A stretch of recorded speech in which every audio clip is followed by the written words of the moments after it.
Hello and welcome back to Chronicles from a Caribbean Cubicle podcast.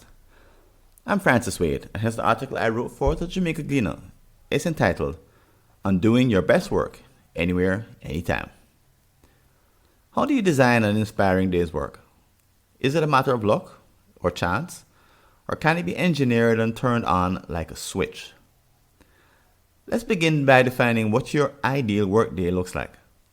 It probably doesn't mean sitting in meetings dominated by others. Neither does it involve hours responding to electronic messages that should never have been sent in the first place. Some employees don't even try. They have resigned themselves to deliver a half-hearted effort. It's the very opposite of a great day's work. Instead of following their example, let's imagine that you have set a personal standard for top quality performance. In your best moments, you are solving unique problems using your finest abilities. However, you can't be successful without committing a major portion of your attention. In peak episodes, you tackle challenges which can be solved while watching television. In peak episodes, you tackle challenges which cannot be solved while watching television or browsing YouTube. But the structure of the modern office does not lend you much help, and this carries over to working from home. As such, these miracle days need to be consciously created and require the following three elements according to the research of Mick High, Csikszentmihalyi, and other experts. Number 1, uninterrupted time to hit the flow state. It takes about 20 minutes to get into the groove and achieve the high power. Number 1, uninterrupted time to hit the flow state. It takes about 20 minutes to get into the groove and achieve the high performing flow state.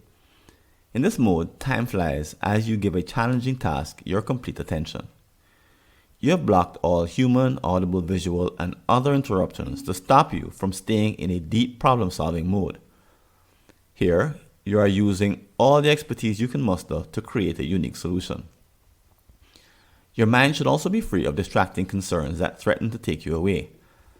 Handle them by scheduling time to deal with them later in your calendar, and you'll be shielded from their intrusion. Given the priority nature of this work, your time in the flow state must be pre-scheduled. This protects it against other activities which may crop up.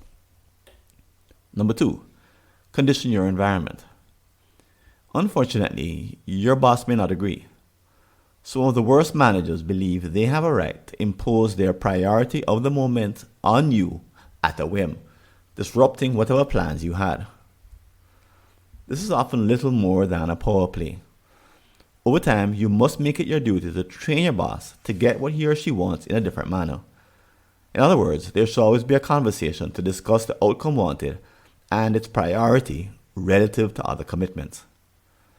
The sooner you both realize that an unthinking habit of random switching won't work, the better off you'll be. Your top quality work will give him or her improved results. Consider the case of an employee I met who is managed this way. In a class, she reported that she doesn't make plans. She just does whatever her boss tells her to do that day. She arrives at work each morning as a blank slate. Unfortunately, this kind of staff member is the first to be fired when budgets are cut. Why? She brings nothing unique or distinctive to the workplace and learns little over time. Anyone can replace her. If you work from home, you must be even more careful, as you should also turn off disruptive technologies and train family members to leave you alone when you're doing your best work. But the principle remains the same. People in your life need to know when you are deeply engaged. Number 3, coffee and stimulants.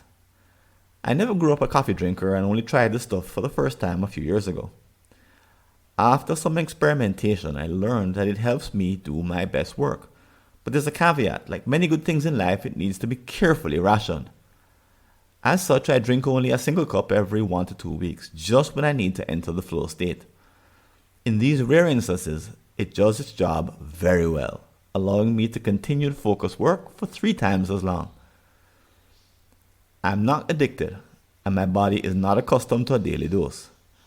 In addition, I only use it on weekends where I have more control due to the fact that most offices are closed.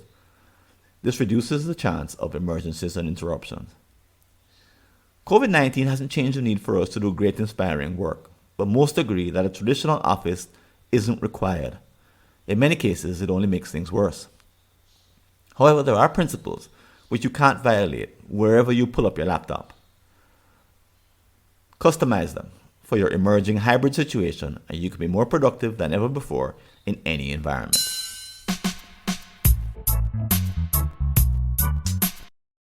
Thanks for listening. Do you have an unsolved problem in your Caribbean company related to strategy, productivity, engagement, or business process improvement? Just visit a searchable listing of all my prior articles, and you may be able to help yourself to a fresh line of thinking. Go to blog.fwconsulting.com or see the show notes.